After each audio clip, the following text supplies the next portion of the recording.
दोस्तों, कई स्टूडेंट्स के मन में ये सवाल है कि जब स्टूडेंट की कॉपी एग्जामिनर के पास पहुंचती है तो एग्जामिनर क्या कॉपी में चेक करते हैं, जो कि स्टूडेंट्स को कम मार्क्स या ज़्यादा मार्क्स देते हैं। तो अगर आप भी चाहते हैं कि एग्जाम में ज़्यादा मार्क्स लाने के लिए तो इस वीडियो को पूरा देखना। दोस्तों, एग्जामिनर आपकी कॉपी में 5 चीज़ें चेक करते हैं, जिसकी वजह से आपको कम मार्क्स या फिर ज़्यादा मार्क्स देते हैं। अगर आपकी कॉपी में 5 चीज़ें हैं तो आपको बहुत ज़्यादा नंबर मिलेंगे, और अगर आपकी कॉपी में 5 चीज़ें नहीं है तो आपको कम नंबर मिलेंगे। अब चलिए जानते हैं कि वो 5 चीज़ें क्या हैं। सबसे पहली चीज़ है कि बोर्ड एग्जाम की कॉपी मिलने के बाद अपना रोल कोड, अपना रोल नंबर, सिग्नेचर और सब्जेक्ट कोड, ये सबसे पहला रोल प्ले करता है आपकी कॉपी जांचने में। तो आपको उसको मिस नहीं करना है। अगर आपने इसे मिस कर दिया तो आपकी कॉपी चेक नहीं होगी, क्योंकि ये सभी आपकी बेसिक चीज़ें हैं, तो इसको कॉपी में ज़रूर भर देना है। दूसरा है कि बोर्ड एग्जाम की कॉपी के पहले पेज में कटपीट करके बिल्कुल भी नहीं लिखना है।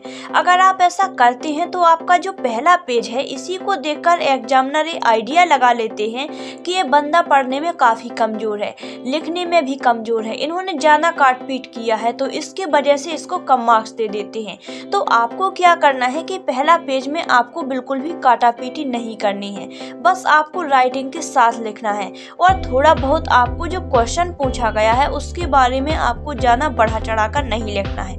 इससे आपको क्या होगा, नंबर कम मिलेंगे, नंबर कट हो जाएगा, तो आपको ये गलती नहीं करना है। तीसरा है कि कॉपी में प्रश्नों को क्रम से सॉल्व करें, यानी कि आप पहला क्वेश्चन का आंसर जान रहे हैं तो आपको पहला क्वेश्चन का आंसर देना है। फिर अगर आप दूसरे क्वेश्चन का आंसर जान रहे हैं तो आपको दूसरे का जवाब देना है, तीसरे का जान रहे हैं तो तीसरे का जवाब देना है।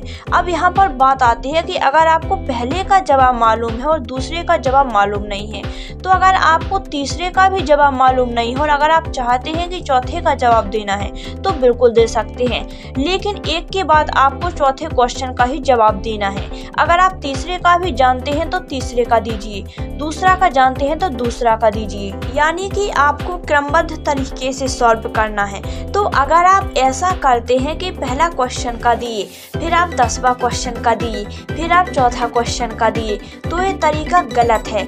इससे थोड़ा नेगेटिव इम्प्रेशन जाता है एग्जामिनर को, जो कि उसको अच्छा नहीं लगता है। चौथा टिप्स है कि प्रश्नों का आंसर पॉइंट में दें, यानी कि अगर आप कोई भी चीज़ के बारे में बता रहे हैं तो उसका आप हेडिंग करके लिखें, यानी कि पहला लाइन में आपको इतना चीज़ लिखना है, फिर दूसरा लाइन में आपको इतना चीज़ लिखना है, मतलब पॉइंट वाइज कर करके उसके बारे में जानकारी दें जिसके बारे में आप लिख रहे हैं। और 5वां टिप्स है कि सभी क्वेश्चन को अटेम्प्ट करें, कोई भी क्वेश्चन को छोड़ना नहीं है। अगर आपको उस क्वेश्चन के बारे में पूरी जानकारी नहीं है तो आप उसके बारे में जितना जानते हैं उतना तो लिखें, जितना आपको उस क्वेश्चन के बारे में जानकारी हो। ऐसा करने पर आपको थोड़ा बहुत नंबर तो जरूर मिलेंगे। तो दोस्तों, अगर ये वीडियो आपको पसंद आई है तो वीडियो को लाइक और शेयर कीजिए, और चैनल को सब्सक्राइब कीजिए, और साथ ही बेल आइकन को जरूर प्रेस कीजिए, ताकि इस प्रकार के नोटिफिकेशन आपको जल्द से जल्द मिल सके। नमस्कार दोस्तों।